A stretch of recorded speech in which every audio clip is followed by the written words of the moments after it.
Hello everybody, welcome to this week's market outlook for next week and a recap of what's been going on this week. We'll have a look as usual at a few different markets. If you've not attended these before, I'll go through some of the major news to watch out for next week. There's only one thing I've picked up on actually, and then we'll jump back onto the trading platform and go through the major markets such as indices, commodities, FX.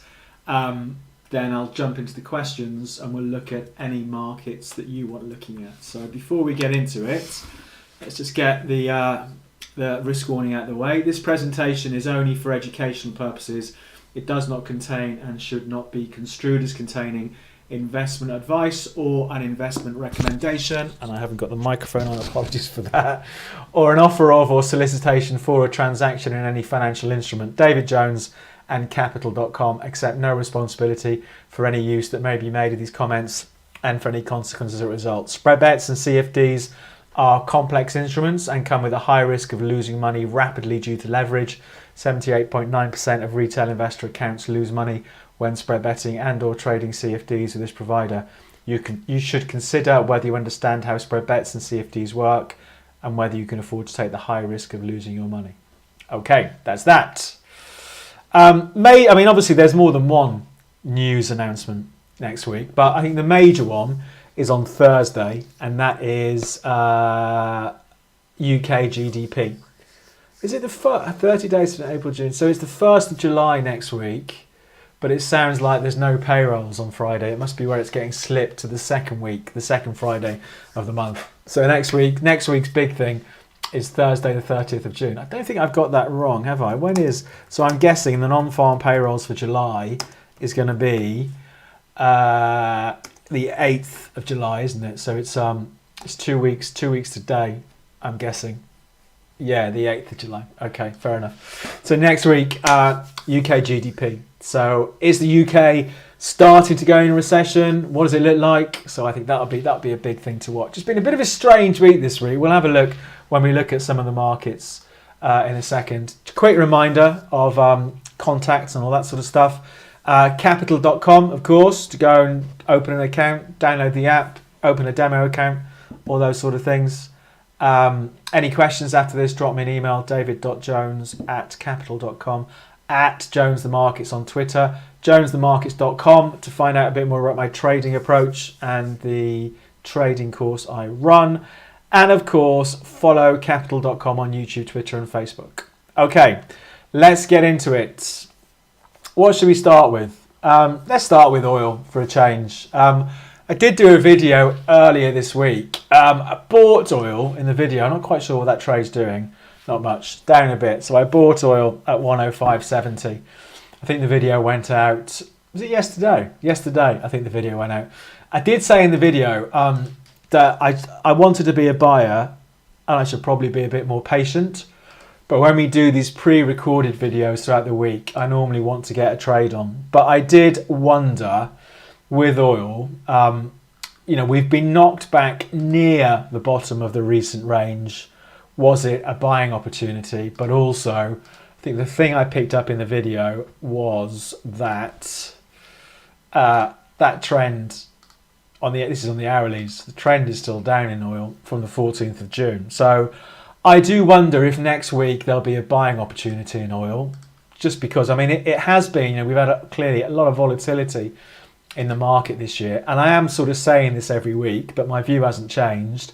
I just think maybe it's a bit of a flip-flop market at the moment. I can't see the catalyst for oil to break those 8th of March highs anytime soon. That was, of course, after the Russian invasion up at 126. So I can't see those getting broken anytime soon. But whenever we see oil knocked back to sort of 92 to 100, we see the buyers come back out. So there's a range there. Perhaps we're going to see it drift a bit more next week, but I wonder, do we see it start making a base? So it's a bit of a boring market, you could say, at the moment. For fans of the RSI, this is the first time this year the RSI has gone oversold. So we've got to go back to November, December last year to see an RSI this oversold. So I thought that was interesting. So, but I do wonder, I think that there are definitely arguments for still being short oil because that trend is still down. But because we're moving back into this zone that's propped it up, I wonder, will we see a bit of a bounce in oil next week? Let's see. Let's see what happens. So I'm long at the moment, but for my own trading, I'm quite happy to sit on my hands and see what happens next week for oil. Natural gas. Crazy market, natural gas, which is something, it's getting really clobbered, isn't it? Something I often see. I think I was long natural gas. Let me have a look. Got stopped out, which again is going to give me an opportunity to go through an important trading point. If I look at the last 2 months, maybe it's even longer than that. Hang on a second. Maybe it's 3 months. It'd been a good market for me last year, and for the first couple of months of this year, I've been a bit wrong-footed the last few months with this choppiness we're seeing at natural gas. So it got stopped out, lost 297 on the natural gas trade. Also lost back then about 310, the 14th of June. But if I scroll down, made a bit there, made 60, so still down overall, and then made £1,900 on the April trade. So I think it's a really good reminder that trading is not about being right all the time. Trading is about when you're right, you make a decent chunk, and when you're wrong, you don't lose too much. In reality, how it works for most people, when they're wrong, they lose, let's say, £200. When they're right, they make £100. And it's going to be very hard to have a successful trading strategy if those are the ratios between your profits and loss. So for me, it's interesting, natural gas. I mean, it's got absolutely clobbered in the last 3 weeks. It's gone from 950 down to where we are now, 620. So what's that? 30% plus slide in natural gas over the last few weeks. We had this uptrend in place from Feb, this sharper uptrend. We're threatening that at the moment. We do have the bigger long-term uptrend since June 2020. So we're 2 years into that. That longer-term uptrend comes in around 4. I mean, I've not traded it for my personal account for the last couple of months, because I feel it has all gone a little bit crazy, natural gas. Interesting to see where it goes next. Clearly under pressure at the moment. It's been very much a market that's been in focus over the last few months because of what's happened with Europe trying to switch away from Russian natural gas. So it's been a really, really volatile market. Perhaps we're going to see a return to more normal trading for natural gas. Let's see what next week brings. But definitely ending this week, still under pressure, dropped more than 30% the last 3 weeks. Trading at a 6-7 week low. I'm quite happy to sit it out and wait for the dust to settle on this one and see what happens next. But if we have a look on the hourly charts, I'm guessing there are some, vicious falls in there, aren't there? But let's, if we pick up on the trend on the hourlies, that trend since the beginning of June, still down on natural gas. So perhaps lots of late to the party longs bailing out on the way down. And another really important reminder about setting stop losses. I saw an interesting stat today, actually, for our clients. I mean, most people don't play stop losses. Most people lose money when it's trading. Okay, so I think there's a definite correlation between those two things. But amongst our clients, in the markets where people use stop losses more than any other market, it's traditional currencies. In the markets where people use stop losses the least, this didn't come as a surprise to me, cryptocurrencies. So I think cryptocurrencies, you can't trade them in the UK with us, but cryptocurrencies have, in my expert opinion, the most naive bunch of traders, and they're the ones who use stop losses the least. So a good reminder here with this sizable move in natural gas, the importance of using stop losses. So let's see what happens. I'll wait for the dust to settle next week. I've just closed my Nasdaq short. There you go, bottom left. My Nasdaq short is just getting closed now. That was a trading stop loss. So that's it. Natural gas and oil. Let's see. Oil a bit boring. Natural gas under pressure. Trend still down. Let's take a look at these stock markets. I did do, was it this week or last week? I can't remember. A video on the S&P, and I said I still wanted to be short, but I'd left an order in, and my order is at 4,000 to sell the S&P. Hang on, where is it? If I go into portfolio, you'll see it. There we go. So the 20th of June, I placed that order, whenever that was.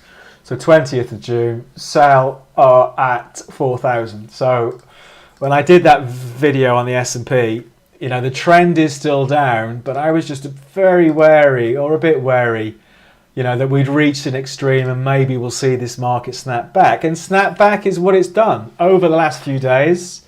You know, it's a market that's been really strong, relatively speaking. Let's not forget, you know, we are still in this downtrend pretty much since the beginning of the year, to be honest. So the market's been going down for almost 6 months now.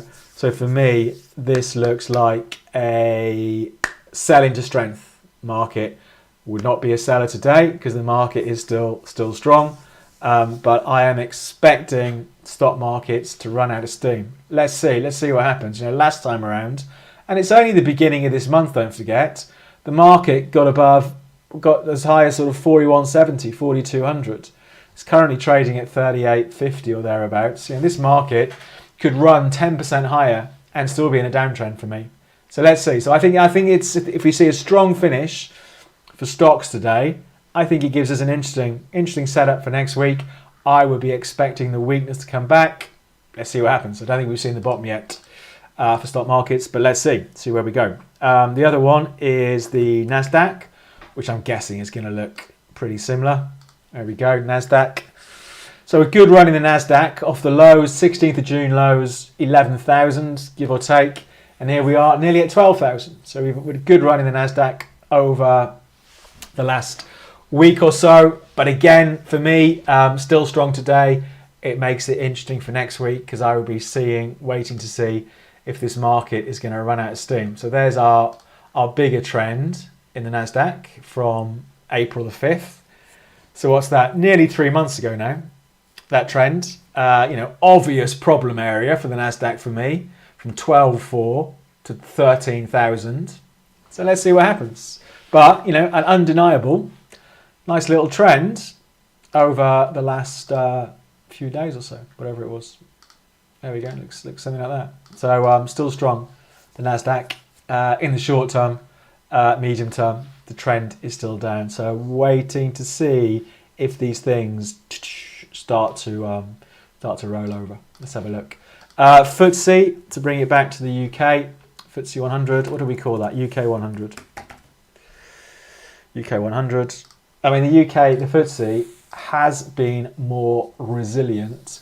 Didn't I say a week ago it could be a good buy down here, the FTSE? I can't remember. Maybe not. But it's been, you know, it's not been hit as much this year as these US indices. It's got a different makeup, of course, much more defensive. It's interesting that over the last week we're seeing the 7,000 level hold. I mean, you could say it's arguably been a bit boring over the last week, the FTSE, but perhaps it's gearing up. If we saw a further recovery in US stocks, we could see a recovery for the FTSE, again back to where it was beginning of June, 7.6, the FTSE. Let's see what happens. You know, but 7,000 has proved to be reasonably good support. I must admit, I find the US markets much more interesting than the FTSE 100. So I don't pay much attention to the FTSE during the week. And the Nikkei, the Japan 225, here we go. Again, for me, it's still in a downtrend off the September highs. 28.5, big level. It's a couple of thousand points higher than where we are now. So again, you know, there's always scope for the thing to run a bit higher from here. And then I'd be looking to sell short. So for me, out of indices, I think it's an interesting market to watch next week. You know, we're seeing strength over the last week in the S&P and the Nasdaq. Is this just another selling opportunity? I would be leaning towards yes, it is another selling opportunity. Let's see what next week brings for these markets. Okay, so I think that's an interesting one to watch next week. Let's talk about gold. It's a boring market, gold. I've actually got a trade on gold in my own account, and it's not doing anything. I was wondering, with this slide from April into May, bang, over, and I bought it pretty much where it is now. So I bought it, I think, at 1830 about a week ago, thinking, oh, maybe we get a little bit of a claw its way up towards 1950, something like that. Stop loss under 1780. It's done absolutely nothing. It's just dull. It's a dull market. So for me, support, we got good support at 1785, a bit more support ahead of 1800. It's at 1825. It's just not the most exciting market, I don't think, at the moment. And I say that as somebody who's got a trade on in gold. I'd expect it to have a bit of a bounce from here. Let's see what happens. Let's see if it can wake itself up this afternoon and get a move on. But it's just boring market for me. So let's see what happens with that one. Silver, another boring market. Silver, maybe it's changed. No, it hasn't. Oh, this could be interesting next week. I mean, silver, I've got this short on silver. Am I still short silver? I've been short silver for what feels like ages. Been short since the 13th of May on silver. It'd be interesting to see if those lows break next week on silver. So it set this low in May, traded down to $20.44. That was the lowest low since July 2020. So we saw a low, didn't get any follow through. The market has tried to bounce, but is turning down again. So I think next week it is bounce or bust time for silver. I think if we go through $20.40, perhaps we see a deeper sell-off from here. So for me, happy to stay short silver. The trade again has been pretty boring. Been in the trade for 5 weeks now. Not much has happened.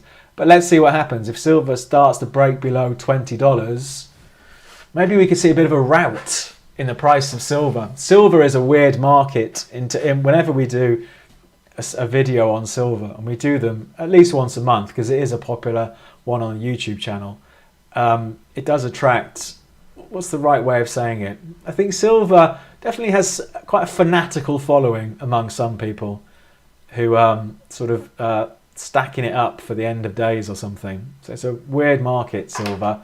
But for me, it doesn't look too positive. Let's see what happens next week. $20, $20.50 on silver. Let's see if it holds. If it slips below there, then maybe it's a case of look out below. Right, other markets. Euro. I've got a trade on the euro at the moment. I actually did the trade last week when I finished the live stream last week. And I remember saying, well, if you really want to go against this big downtrend, perhaps there's a buying opportunity in the euro, but you are going against the big downtrend. That's exactly what I did last week. So I bought it last week. It's slightly in profit at the moment. I mean, the big trend is still down on euro US dollar. Going back a year now to June last year.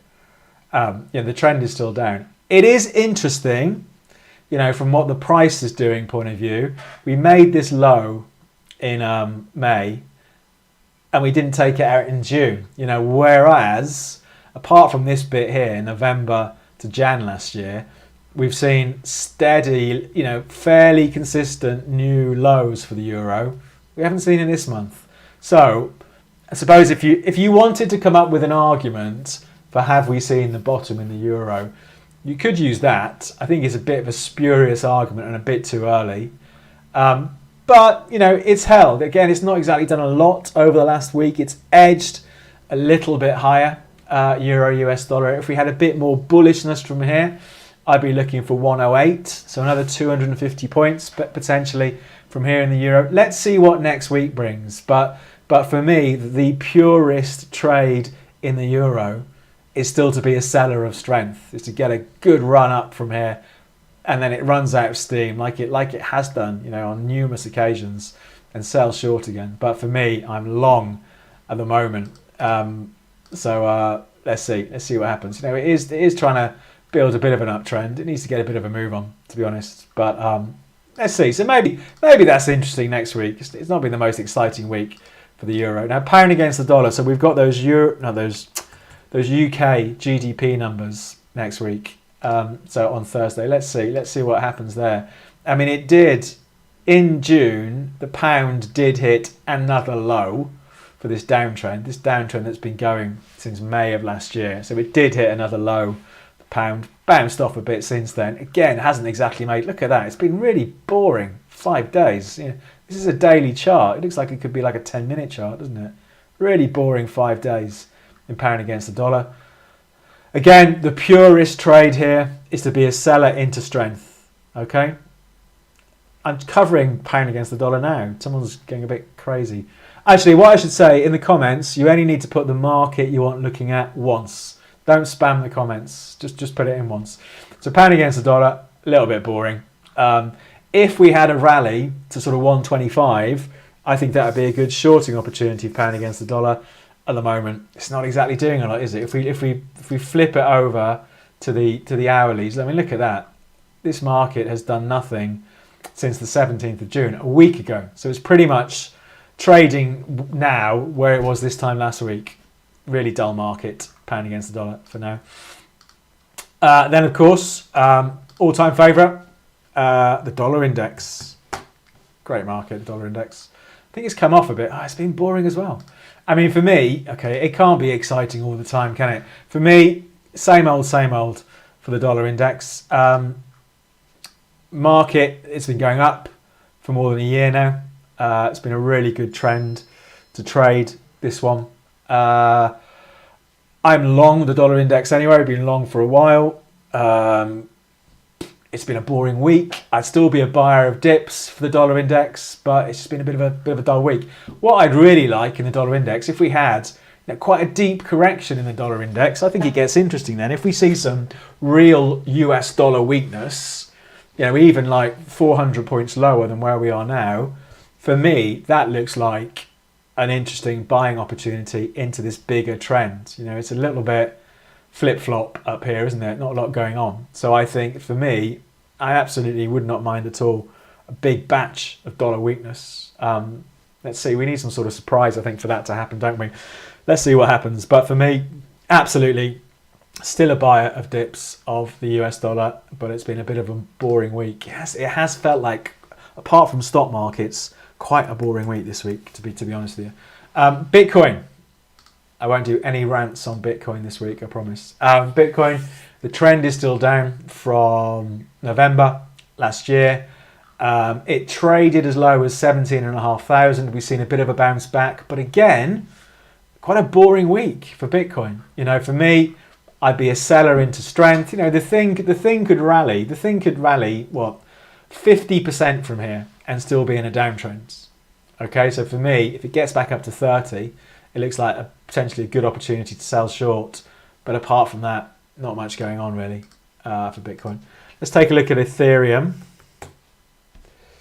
It's going to be the same, isn't it? Pretty much, to be honest, the same as Bitcoin. So I suppose if we picked up on this trend from April, same old thing. So for me, I wonder if this is the end of cryptocurrencies for a while, for a few years, particularly with the cost of living.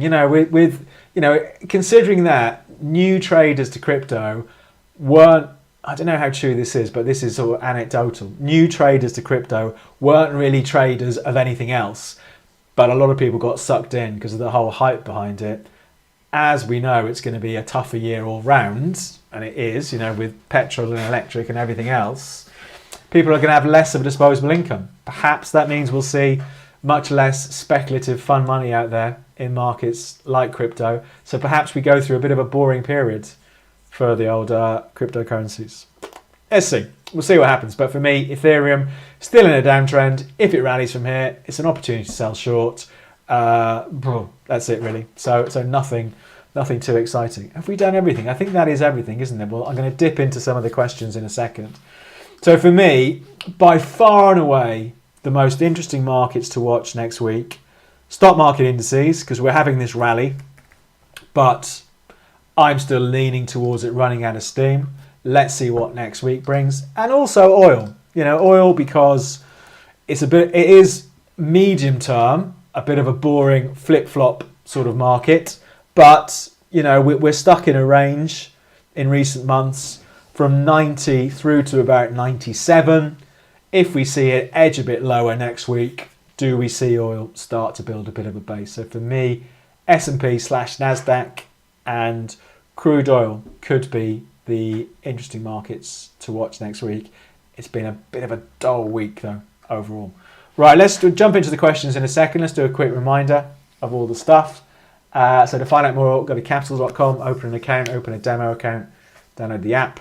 Any questions after today about trading, drop me an email, david.jones@Capital.com, at Jones the Markets on Twitter, jonesthemarkets.com to find out more about me, and follow Capital.com on YouTube, Twitter and Facebook. Right, let's get into the questions. Oh, someone also asked about we haven't done any trades today, looking back on trades from before. I think last time round we did 3 trades this time last week. If you were here for last week's live session or you watched the recording. So last week was the 17th of June. Went short Alibaba because of the downtrend. At the moment that trade is losing £35. So we're minus 35. Went long Amazon last week. So that's 85. So we're net plus 50. And bought Euro Yen as well last week, which is up 21. So we're net 70 quid profit from last week so far, open profit. Let's see, what are the big winners at the moment? I just saw that Nasdaq trade got closed. Big winners, short American Airlines. That was from a live stream on the 22nd of April. Short Disney from a live stream back in Feb. That was. And everything else is up or down a few quid. Anyway, let's see. Let's have a look at some of the questions. Could we have a look at Euro Sterling and Swiss franc against the yen? Let's have a look at Euro Sterling.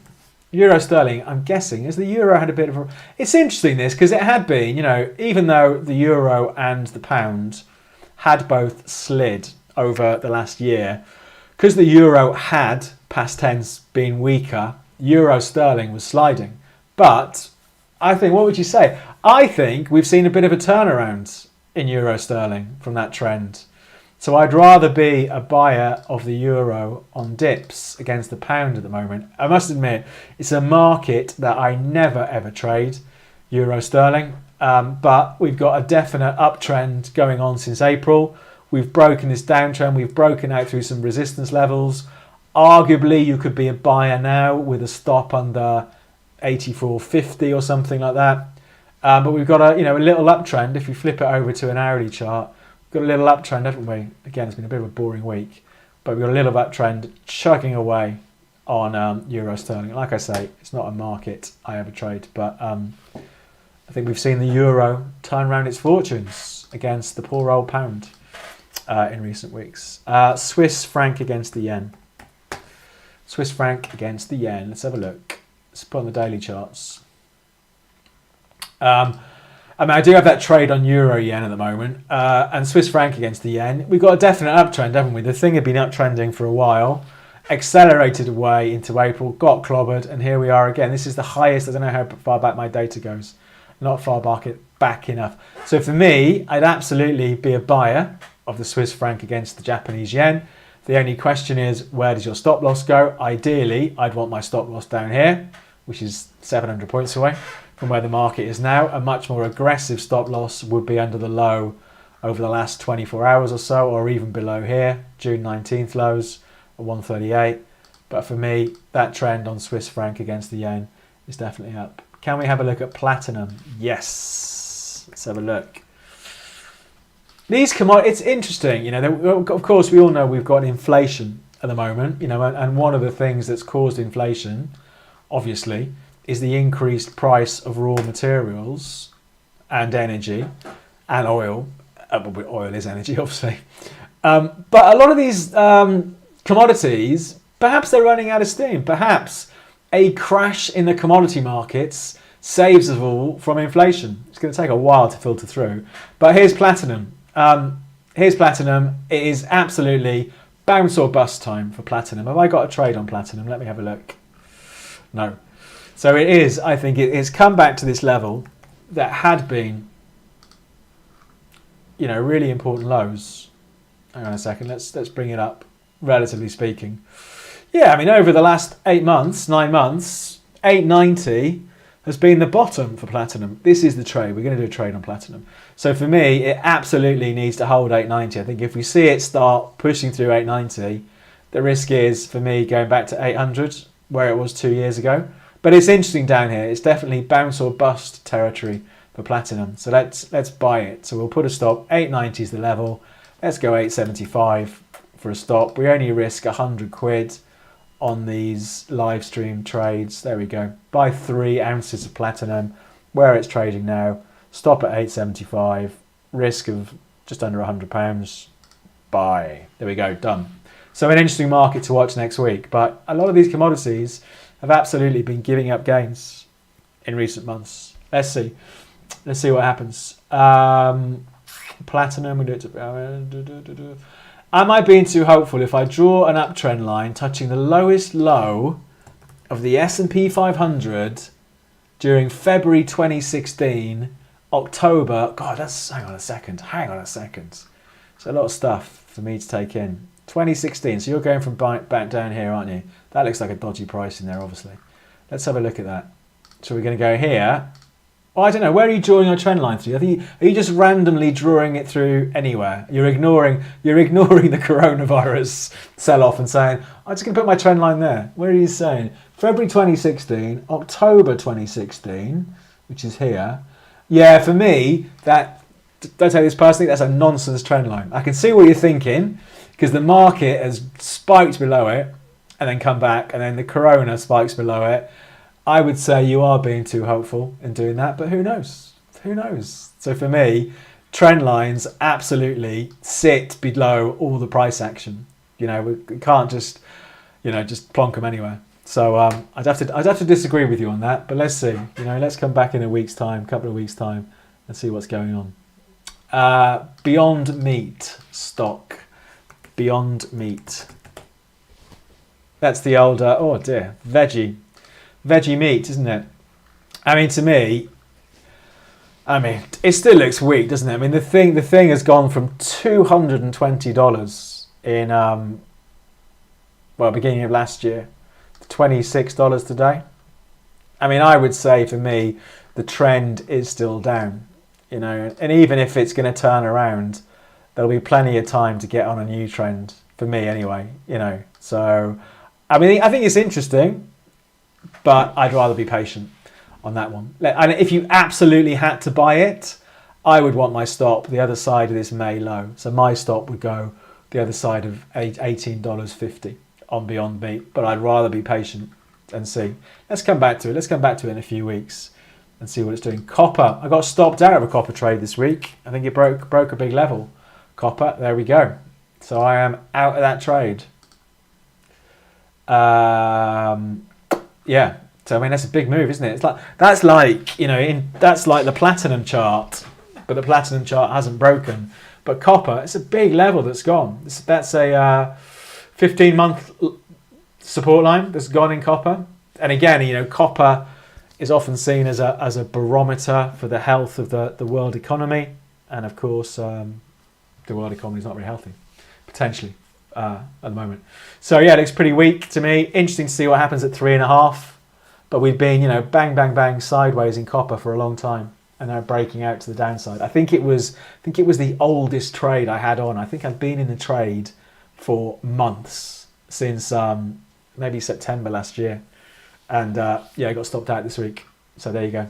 To me, that looks pretty bearish, that break in copper.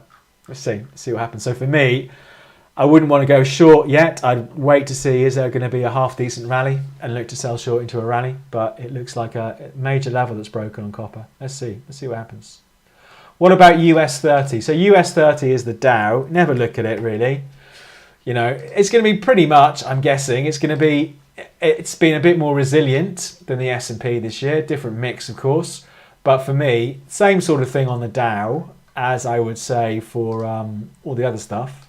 The Nasdaq and all that, you know, for me, do we get a rally? Does it push back up to 33,000? If it does, good opportunity to sell short. So again, you know, good move over the last week in the Dow, gone from 29.6 to 31.2. Big move, isn't it? What's that? Can't even do the maths in my head. nearly 2,000 points, 1,500 points. So yeah, definitely scope for a bit more of a push higher. But for me, the trend on that is still down. Let's see what happens. Are we in a short-term bottom until the next 50 points hike?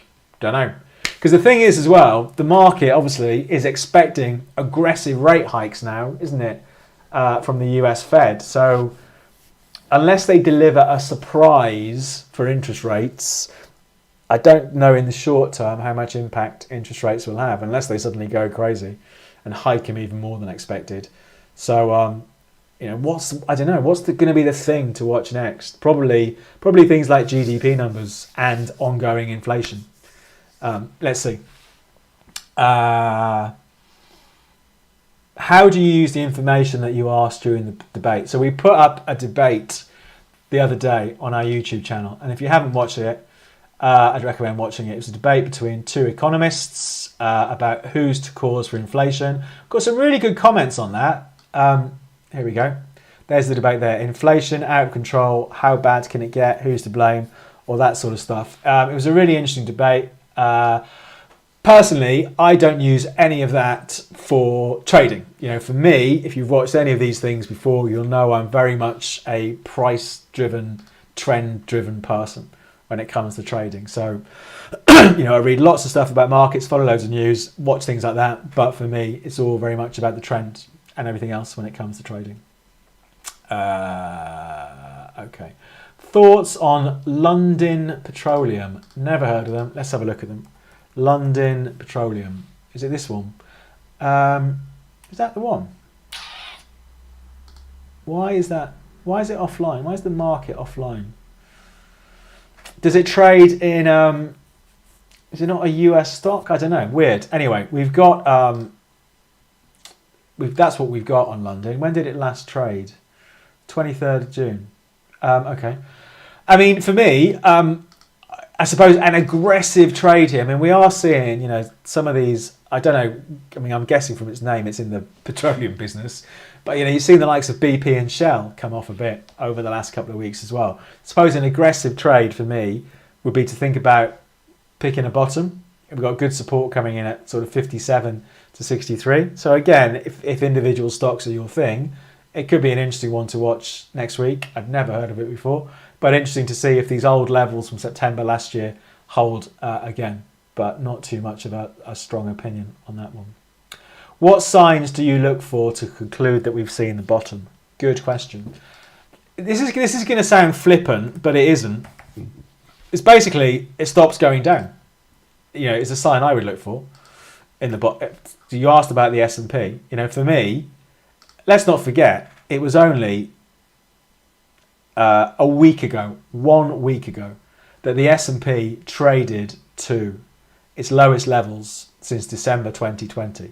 So I would say on the balance of probabilities, have we seen the bottom? No, because the thing keeps sliding. Yeah, so for me, what I would want to see, and I did get sucked in a bit here in April, where it came, if I show you, the last time I went long the S&P was here in April, where it looked like it was holding above the previous low, that Russian invasion of Ukraine spike low to 4,100, then the market rallied more than 10%.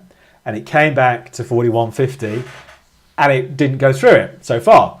So I thought, that sort of thing for me, do we test a previous level and don't take it out? Yeah, so I bought it then, got stopped out and went short. So for me, let's see what happens. So the test will be, does it come back down and hold here? That will be one of the things. But also, don't forget, people do, agonize is the wrong word, but, tie themselves up in knots trying to pick a bottom. Who cares? Did you pick the bottom of the S&P in March 2020? I know I didn't. I also know it was an absolutely brilliant market to trade for the next 21 months. Yeah, I didn't start getting back in till about here, sort of May 2020, and it was a great market to trade. So I would say don't worry too much about picking a bottom or picking a top in any market, because if we have a sustainable trend again, there'll be plenty of opportunities to get in. on these markets. Do you use the VIX? Hang on, where's the question gone? Do you use the VIX at all to hedge for volatility on the S&P? I don't think I've ever done a trade on the VIX, and I can't imagine ever doing a trade on the VIX. So no is the quick answer to that. The VIX is the volatility index, often referred to as the fear index. It's based off options pricing on the S&P 500. Are options expensive or cheap? If they're expensive, it implies that people are paying a lot for protection from stock market falls. Clearly, during the Russian invasion, at the start of the Russian invasion, VIX jumped quite high, up to 36. It's a long way away from where it was, coronavirus. It was up at 100, the VIX. So no, I very rarely look at it, to be honest, as well. But that's the VIX. So no, I don't trade the VIX at all. How are we doing for time? What 10 past? Okay. Copper. We looked at copper. China A50. Let's have a look at the China A50. China A50. Let's have a look at that one. Interesting one, that one. Because the China A50, going back to exactly what we were just saying about lows and everything, the China A50 has not made a new low since March of this year. Interesting spot, that one. Thanks for that. So if we picked up on that, if we picked up and drew, maybe it's a bit ambitious picking the downtrend from up there, but the China A50 made a low in March, and we haven't taken that low out, and we're breaking through the downtrend. So the China A50, is this a reversal? Are we seeing the start of a new trend? Who knows? But good uptrend there since May. So it's interesting all that. Let's come back to that over the next couple of weeks. But it's the only stock market index we've looked at today that's done that hasn't pushed to new lows since March and has broken out of its downtrend. So an interesting market to watch. Crude oil. We looked at crude oil. Ruble. The ruble has had a heck of a run, hasn't it? I'm sure. What was it against then? I'm sure I was listening to something on the radio this week. Yeah, it was saying how, of course, this is dollar ruble, isn't it? Yeah. So what we're seeing here, when the price is falling, we're seeing dollar weakness, ruble strength. So look, that's the ruble has gone from, or dollar ruble, let's get it the right way around. So back in March, a dollar would buy you 160 rubles. Today, it buys you only slightly more than 50 rubles. So the ruble has strengthened to where it was, years and years ago. That is quite the phenomenal turnaround. What would you do here? I don't know. It's not a market I would trade personally, but the ruble has been in an uptrend against the dollar. The dollar's been in a downtrend against the ruble since March of this year. Again, since the invasion. Spikes up on the invasion and sells off since then. That dollar still looks pretty weak against the ruble. Who'd have thought that back then, back in March? Not one I trade personally, so I can't say too much about that. Pets at home. Pets at home. The stock, UK stock. It only came to the market, didn't it? Was it only 2021 it came to the market? I thought it came to the market before that. Maybe we only started covering it after that. Hold on a second. Let me have just a quick check. Pets at home. Pets at home came to the market in 2014.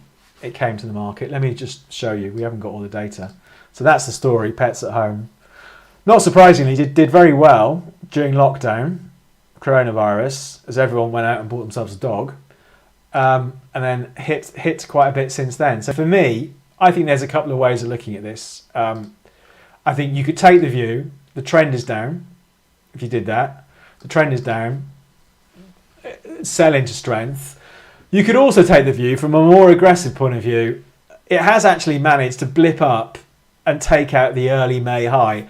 Are we seeing a reversal? It's one I'm never going to trade because I don't trade individual stocks very much. If you wanted to be a buyer here, be a buyer, and I'd have my stop loss the other side of that May low. I'd probably rather sit on my hands and wait to see what happens. And there's definitely the argument the big trend is still down. So if you really want to be a buyer, there'll be plenty of opportunity to buy, I'd have thought. I don't think it's going to suddenly double, famous last words. So it's an interesting one to watch, but yeah, I'd probably sit on my hands, to be honest with you, on that one. Dollar Canada. Dollar against the Canadian dollar. The US dollar against the Canadian dollar. Hang on a second. It's an interesting market, this, occasionally. And I actually missed the trade on this for myself back in April and again in June. Because it's a bit sideways, the dollar against the Canadian dollar. But when it gets knocked back to 125, it gets a bit of a move on upwards. And I didn't buy it. But when it gets knocked up to 130, it runs out of steam again. So if I had to do a trade on the dollar against the Canadian dollar, maybe let's do it. I'd sell short. So let's sell short. Let's see if we can get some US dollar weakness from here. So the market's 129.30 at the moment. The high from a week ago was 130.78. Let's go short. So the high was 130.78. We'll put a stop loss in at 1.3125, so above those highs. Only want to risk 100 quid. There you go. We'll sell 8,000. Sell 8,000 dollar Canada. Stop loss at 131.25. Risk 96. Bang, done. Let's see. Let's see if we see it start to turn its way back down to 125. So that would be US dollar weakness, Canadian dollar strength. And you can see, you know, for the last, last year, we are sort of just banging around in a bit of a range, aren't we? So let's see what happens. See if that does sell off. Copper, we looked at copper, we looked at natural gas. You can watch the recording. If you missed it, we did cover those in the first 25 minutes. So you can always watch the recording. Cotton. Is cotton a short? It's been a good market over the years, cotton, for me. Wow, it's crumbled, hasn't it? Wow. That is quite the sell-off for copper. So it's gone from 150 in May to below 1 today. So, wow, it's a big old move. I'm quite surprised with that. So for me, would you sell short? Well, as I often say, when something breaks its trend, I'm often willing to give it one more chance. So for me, I would wait for the thing to stabilize a bit and see, has it overshot to the downside? But that trend in cotton, has been in place for 2 years now. So that is really interesting, that move in copper. Cotton, why have I got this obsession with copper? Sailing through the March low, sailing through the December lows. I mean, it's breaking some big lows, that one. Let's see, let's come back to it in a week. Extreme move. Let's come back to it. What else have we got?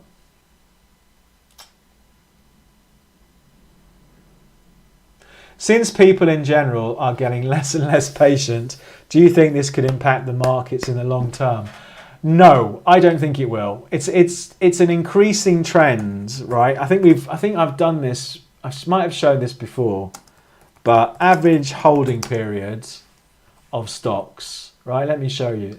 So you're saying people are getting less and less patient, and I agree, but it's a trend that's been going on for a long time. So if we look at that, let's see if what's that going to look like when it loads, if it does load. There you go. So in the 1950s, the average stock, this is New York Stock Exchange, the average stock was held for 6 years. Today, it's less than a year. Well, actually, that's 2016. The latest data is 2016. So you can see people have becoming less and less patient since 1959. Yeah, so I don't think it's going to change markets longer term, but people are definitely increasingly short term, which I don't think is good for your P&L. I mean, I think I've said this stat before, it's not quite, but almost 50% of our clients close a trade out within 1 hour. I mean, I think that is completely ludicrous, okay? Because you're not even giving the market time to prove you're right. But yeah, being short term is not a good idea. But people are getting more and more short term. There you go. Let's see, what else have we got? I've lost my space in the thing. Coffee. Let's have a look at coffee. Is coffee nosediving as well? Let's have a look. Coffee's boring. Coffee is there's the trend in coffee. It's a bit, well, it's more than a bit boring, isn't it? It's been going up for nearly 2 years now, but you can see it's not really done much for the last 6 months. The trend is still up. There's a lot of support at 2, but these commodity markets, are moving very differently to how they were a year ago. Yeah, so maybe they have gone too far in the short term.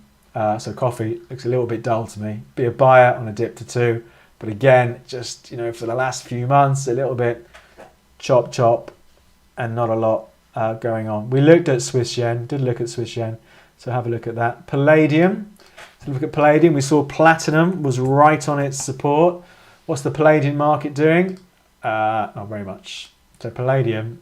I mean, I think I've said this before. This was one of my, in I think 2018, 2019, absolutely brilliant market to trade in terms of trend, and it's got very messy since then. I suppose for me, I'd say at the moment for me the trend in palladium is still down. I don't even know, where would you take the trend line from? Something like that. Maybe it starts to look a bit more interesting if it starts nudging towards 1600. 1600 was a big turning point for palladium. But again, it's another market where I look at it and think, I wouldn't trade that at the moment. I'd trade something else. And I think it's true for a lot of markets at the moment because we have had such volatility, such extremes, and it's calmed down that are looking a little bit boring. So palladium, for me, not much interest unless it was to drop a couple of 100 points lower than where it is now, and let's see what happens then. But over the years, a really interesting market with some great trends. What about dollar yen? I'm guessing it's going to look not a million miles different to the other like Swiss yen we looked at. Again, dollar yen it makes a lot of headlines, doesn't it? Because is dollar yen at its highest since 1998? We haven't got the data, so I'll just drag this one over. How much data? Okay, it's the high. I think it is. This only goes back to the year 2000 as well. So I think it's at the highest. It's at a 24-year high, dollar yen. Again, it was only 3 days ago that the dollar hit another high against it. So I absolutely would not be going short dollar yen up here. Yeah, I would just be maybe a bit wary of how much is left to come. Look at this. Absolutely knew it. This is why I looked at this. I can almost guarantee you, what is the trend in dollar yen? Absolutely up. What are most people doing? 62% of people who have a trade on are short dollar yen. So they're all losing money. So again, another thing in common with people being impatient, people go against major trends. Yeah. And it's pretty obvious which way the major trend in dollar yen is. And people are betting against it, have been betting against it all the way up. The dollar is definitely overdue a correction, but you could have said that about 3 months ago as well. And the thing just keeps powering higher. Let's see what happens. I suppose if you absolutely wanted to go short dollar yen, for me, the stop would go above those highs, 136.70, let's say 137.10. But it sells off and then it just ramps its way back up, doesn't it? Let's see what happens in dollar yen. What do you think of activist investor Dan Loeb? I've never heard of him, unfortunately. I'm not sure he's never heard of me either. Do you have long-term investments or just trading? Yeah, I think like everybody, well, not like everybody, like a lot of people, particularly in the UK, I've got pension and ISAs, all that sort of stuff. So again, I do, and most of the time, I just have ETFs in there that just track the S&P or the Nasdaq or something else. So but I mean, obviously, moved some of it to cash with what's been going on at the moment. But yeah, I do long-term investing as well as short-term trading. Could we have a look at dollar Swiss? Is this the bottom? Is this the bottom for dollar Swiss? Let's have a look. Oh, it's interesting. I remember this from before, actually. We've got a nice uptrend, haven't we, in the dollar against the Swiss franc. I don't think it's the bottom yet. It's still weak today. But for me, that's an interesting market to watch. I would expect it to start, for that longer term trend to reassert itself at some point. It still looks a bit weak at the moment.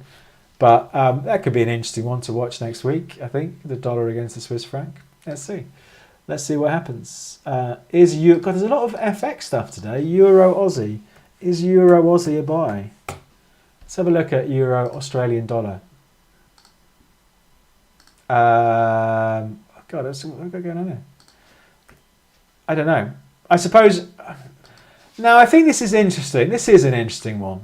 I reckon there's a couple of ways you could look at this. And of course, this is exactly what makes a market, isn't it? Where there are two differences of opinion. I think there's an argument for being either a buyer or a seller here. So you could take the view, well, the trend since April is up. And you could take that view. Perfectly sensible view. You could also take the view in Euro Aussie that these highs up here have been a problem in March, problem in May. Are they being a problem again today? Who knows? And go short. So I think you could be a buyer or a seller there. Personally, I'd probably be a seller. Personally, should we do that? Should we do that trade? Should we take the view?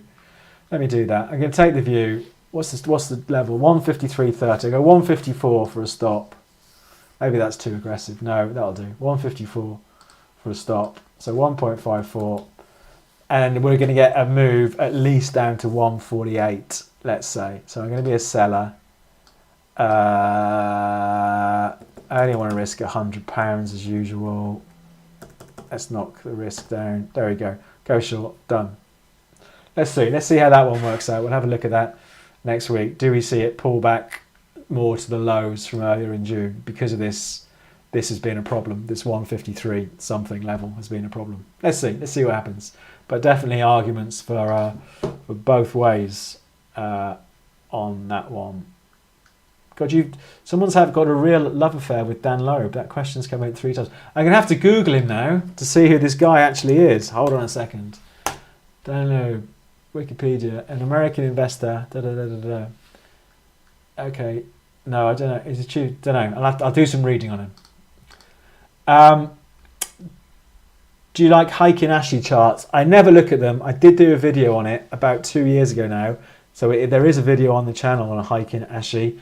And I remember thinking at the time they're quite interesting, and I never looked at them again. So there we go. Okay, that's it. I think we're going to wrap things up there. We're done. I think if that's all the questions that are done, I am going to wrap things up as usual. There's the contact details.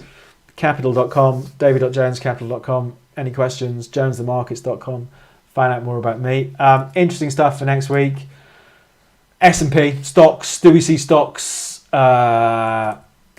continue to strengthen into next week? Do we see them run out of steam? Still looking pretty strong today. Big candle today in the S&P. Oil under pressure in recent days. Do we see it? Oh, it's bounced back a bit.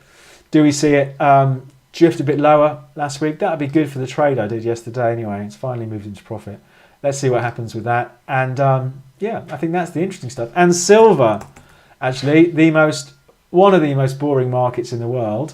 But do we see it break below $20 next week? Or actually, is it going to build a base here? So there's a few bits and pieces to watch. Like I said, it feels like it hasn't been the most exciting week this week, apart from stocks. But let's see. So we'll come back.